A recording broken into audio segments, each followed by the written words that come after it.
Hey peeps, and welcome to one of the weirdest videos of the Genesis series, because this is going to be a post-commentary plus 3 episodes mashed into one. So yeah, forgive me if this is a bit of a weird one. This is going to be a summary episode. Alright, but first, let me go ahead and give you guys some context. My girlfriend and I are going to a concert. It is going to be a little mini vacation for us. It is only going to be 3 days, but I figured I might as well try to be a good YouTuber and get videos pre-recorded so you guys would have something to watch while I'm away, you know? And unfortunately for me, OBS, in its infinite wisdom, decided to just not capture any of my microphone. So I recorded 3 episodes in a row, unknowingly having no microphone behind them. And I could do the subtitle thing, but I really don't feel like writing subtitles during my vacation, because that took like 5 to 6 hours a day for those subtitled videos. So what I'm gonna try and do here today is wrap up what happened in those 3 episodes all in just this one mini episode, and hopefully it goes well. This first episode started off normally. I went through all the new names. We had Tadpole for the Mosasaur, Bermuda for the Leoplerodon, and then we had Gummy and Beam Splitter for our 2 mutated Zafactinus. And the goal for this episode was going to be to clear and destroy all of the brute missions in the ocean. So we went ahead and got to work on that. I made an army of 10 Barracudas each, so basically 20 total Zafactinus, 10 of each color, and we were going to lead them with our Leoplerodon Bermuda into the fights with the alpha brute creatures. But before we did that, we needed to level up the army, and as you could see, attacking the fish in the open just wasn't going to work with the damage that the base Zafactinus were doing. The baby Barracudas went everywhere, and it took me forever to actually find them, hunt them down, and kill them for their precious experience. So what I came up with was pretty simple. I just put 4 gates right next to each other back to back, and we would put the fish or Leoplerodon or whatever I needed to level up in here, dump all the babies, and then murder them. Thankfully, they couldn't escape through that gap in the ceiling, and leveling up the fish just became a matter of time after that. I fed each Barracuda about 20 eggs, and that turned into 20,000 health and about 2,300 and then like 50% melee. Some of them got higher rolls like this one, some got lower. It all depended on how many twins and triplets the eggs released, but basically we had a very strong Barracuda by the end of this process. It took some time, but we got everyone up to that standard, and we had our full Barracuda army ready to steamroll all of the brute missions on this map. Well, on the ocean part of this map anyway. That'd be pretty impressive if I could bring them onto land, but unfortunately that's not the case because fish do not have legs. But we still had that huge group of other Zafactinus that we need to get rid of. So I went ahead and started up the Alpha Mosa proposal to fight the Alpha Mosa, and as you can see, the army got pretty hurt by it, but they actually managed to pull through and kill the brute. And I turned out to be very thankful that they didn't all die, for reasons you will see a little bit later. And then of course clearing up the Leoplerodons wasn't tough, and yeah, that was the Alpha Mosa proposal completed. Once we got back to base, I went ahead and bred up a new Leoplerodon, which I named Witch, and for her I focused on health and her mana stat, and I didn't really pump her damage at all. That's because the mana stat is what controls how much you can heal. And if we were going to be using the Leoplerodon as a support healing dino, then obviously how much we can heal is much more important than the amount of damage we can do, especially when we have our main damage dealers being the Zafactinus. And then, as I discussed in the last episode, we went ahead and used Tadpole, our super duper Mosasaurus, to do the beta and gamma versions of the white whale, which was the lead sickness hunt. And I think that was it, because the only one we needed to do after that was the plesiosaur hunt. Everything was going swimmingly. Our Barracuda army destroyed the alpha lead, and obviously the Alpha Mosa, as you saw. And I thought we were going to win against the lock and loaded equally as easy, but I really underestimated the sharks here, because as you can see, the brute plesiosaur goes down pretty quickly. The Barracuda army absolutely shreds it with their bleed and just high damage that they get when they're all packed up. But then the Megalodons join the fight, and so begins my loss of my entire army. The blue plesiosaur finally goes down, and I'm trying to get the army to focus on a single shark here, like how we did with the beta version of this fight. And almost immediately we started losing Zafactinus. We lost Johnny Chris there very quickly, and I was trying to get in and start healing, but the sharks were actually doing insane damage to Witch, despite Witch also having 40k health herself. So it was just kind of a fool's errand as we tried to heal up our Zafactinus. We haven't killed a single shark yet at this point, and here you could see the army really started dying. I just had to get out of there or Witch was going to die. We still had a Megalodon chasing us, and at this point I knew it was a loss. I tried to put everyone on passive so they could follow me, and even more Zafactinus are dying, and at this point I just had to call off the mission because there was no way we were going to win that. We only had 7 Zafactinus left after that, 5 of the red and 3 of the blue, and I'm very lucky we didn't lose everyone because I had no backups. I brought every Zafactinus I had, so I took a break to go ahead and rebuild the army stronger and better, and we also added 2 new names to the last flag. We have Elv and Hanoa. So everyone say hello to them, new Diamond Wing members. But like I said, bigger and better. I decided to double the size of the Zafactinus army. We now are going to have 40 instead of the original 20. So literally double. And I also decided to grow 6 Mosas because I had 6 Mosa saddles. So now we also have 6 Mosas. So we started the hunt again. We're on the final stage. I left the Mosas up by where the Plesiosaur and Megalodon spawned, and I had the Zafactinus army with me going through the stages. There they are, and you could see the Mosas waiting. And thankfully the Plesiosaur split off to go fight the Mosas, which was pretty good for us because our Mosas could handle them, but you could just see how much damage Plesiosaur was doing. But thankfully, because the Plesiosaur was isolated and also fighting the extreme tanks that were the Mosas, they were able to tank most of the damage while our Zafactinus absolutely annihilated. And I also went ahead and added 2 more Leoplerodons, so now we had 2 more active healers going on, but they unfortunately don't last very long against the onslaught of these sharks. And even though they had more health than a lot of the Zafactinus, they actually still died quicker because they didn't get the pack boost that the Zafactinus get.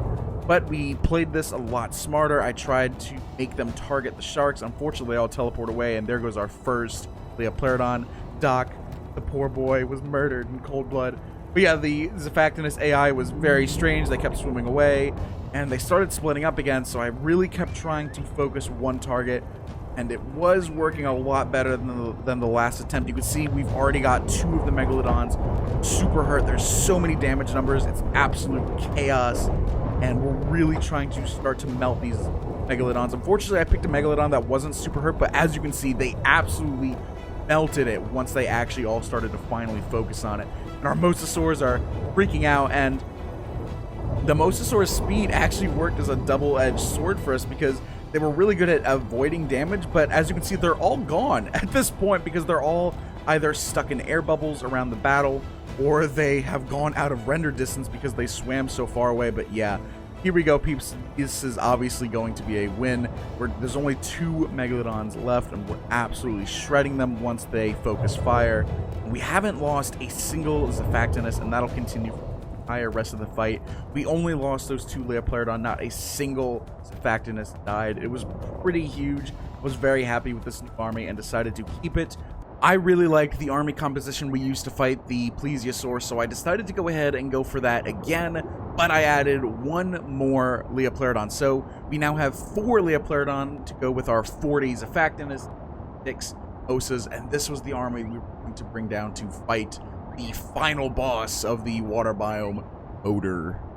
And we were able to start the Gamma Moeder fight with almost everyone. I think the only ones that got left out were 1 or 2 Mosas because they were outside of the, I guess, teleportation circle. This went about as well as you'd expect for a Gamma fight. None of the missions on Gamma are all that difficult. I probably could have done this with a single Mosasaur, especially because our Mosas are absolutely crazy. But let's go ahead and get this last eel targeted. Everyone goes after it. It immediately dies. Moeder springs up from the bottom of her little, I guess, dwelling there. and then that's your chance to send everyone in to attack her, and her health just absolutely melts, especially once the majority of the Zafactinists get there. There they go, and you can see it's already on stage 2. Moeder is definitely wounded.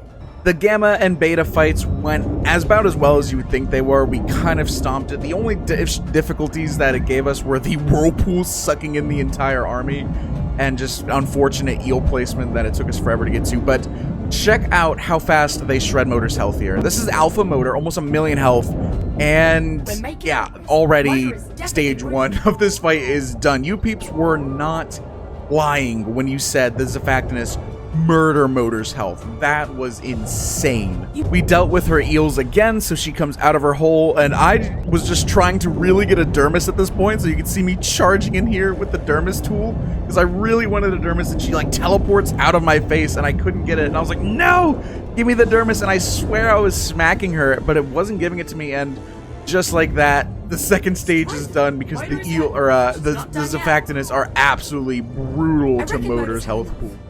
The third stage begins. She comes out of her hole, and I was really wanting to get that dermis, so I pull out my dermis tool again, send the army after her, and I'm swimming in, and I'm trying to get it, and I finally got it. No, wait, that's crystals, so I got crystals, and unfortunately, my tech boots broke, and they killed Moder, and I was like, no, the dermis! But thankfully, her body didn't disappear, and I was able to get the dermis, and yeah, that was Alpha Moder, the final boss fight of the ocean.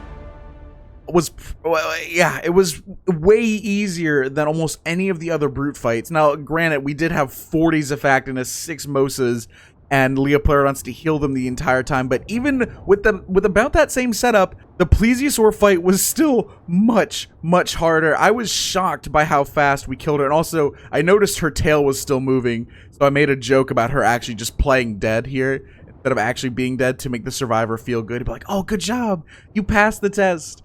And we did pass the test, so I went ahead and teleported back to base. Or not teleported back to base, but we teleported out of her arena and brought everyone back to base. I posted the Alpha and Beta head trophies right above the door, and I thought they looked so cool here. We also placed the dermises of the baby eel minions and Motor. I placed the baby eel next to our tech replicator, and I went ahead and placed the actual Motor dermis down at the water base, because that's the most fitting spot for it. And now we go into the third episode, which was basically just us getting the Propagator. You can see us here in the volcano while it's erupting, trying to teleport out in time with a whole bunch of element shards. We have so many drills, so many element shards, and we were able to get all of the element we need in 2 trips. Our only real challenge to get stuff was the polymer. We needed, I think it was 2,500 polymer. Thankfully, Maggie, our Magmasaur, gathers obsidian at stupidly high rates, and the same tunnel I take to go into the volcano to get our shards also has, I think, 3 separate, very large areas of obsidian nodes, so getting the obsidian took no time at all. So this was actually a very pleasant process of grinding. Usually the grind takes forever for these more expensive things, but it was not bad in this case. So we built the Propagator, and it was actually very small. You can see it fits very neatly here into the breeding room. I thought it was going to be massive, but it is, like I said, very tiny. And how the Propagator works is basically you can breed dinos in cryopods in it. So we went ahead to go put Gizmo in a cryopod and one of the random Feroxes. And we were basically in this episode setting up for Ferox breeding, because one of the main perks of the Propagator is that you don't need to do all the special things that you need to do. So like for the Ferox, we don't have to get the females addicted to the element. And with the Propagator, you could also use it to breed creatures that aren't normally breedable. So it was very cool. And unfortunately, I couldn't get the female here into a cryopod because she was 2/1 addicted for elements. So we needed to convert her into her big mode. And then once she went small again, we were able to put her in a cryopod and get her breeding with Gizmo.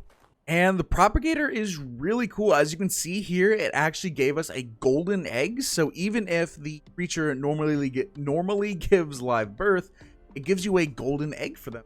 This is our first time getting a perfect female, so we were able to dump this other female in exchange for a perfect breeding pair. And, well, not pair, because Gizmo himself actually wasn't a perfect male Ferox. He was a 450, and the perfect stat was, I think, 454. So yeah, I also had the incubator here, so we went ahead and placed that in there. And I don't really like the incubator. It's kind of iffy, and sometimes it doesn't hatch the actual egg. But it's really cool that you can see the egg in the incubator, and I decided to keep the incubator in here just because it looks cool, considering this is a breeding room. It also hides the air conditioners, which I always like to do in breeding rooms, but I didn't do it in this one until, I guess, now. But yeah, we were also lucky enough to get a mutation and see what this looks like. So it's very cool because I don't know if you could see it in the video, but there's a little asterisk next to the abbreviated name. So you can tell if you get a mutation very easily just by the asterisk, and you could also see it tells you what stat got the mutation, so in this case oxygen, and we also got a red color. Very nice. So this propagator is actually very useful, and it's actually pretty OP because there's a way you can force mutations with it, but obviously I won't be doing that because that just ruins the entire point of mutations. They're supposed to be luck and rare, and I don't want to just have to pay element to force creatures to have mutations. But yeah, I was super happy with how the propagator worked. It wasn't as overpowered as I thought it was going to be, which really was nice for my conscience. Also, because the propagator can breed creatures that can't normally breed, we finally had an Astrocetus egg. You do have to spend 2 element, and watch this. We dropped the egg, and I thought it was going to be like a mini whale. No, it is a full adult space whale. It's not even a baby that's large. It is just straight up an adult whale.